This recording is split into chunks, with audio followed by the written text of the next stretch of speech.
माझे वडील सरपंच होते. एकदा माणूस सरपंच झाला की त्याला जीवनभर बातम्या ऐकाव्या लागतात. मी घरी आलो की माझे वडील म्हणायचे, बाबू टीव्ही लाव. आमच्या घरी तो खळाला उघडायचा टीव्ही, ब्लॅक अँड व्हाईट.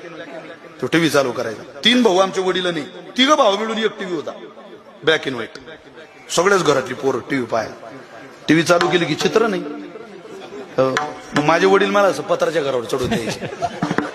त्यावेळेला छत्र्याही नव्हत्या आणि केबलही नव्हत्या. अँटिना, मी तो अँटिना असा जिल्ह्याच्या दिशेने फिरायचो, जळगाव जळगाव जळगाव जळगाव जळगाव जळगाव जळगाव जळगाव जळगाव, आणि वरून खाली विचारायचो, कार वा आलं काय.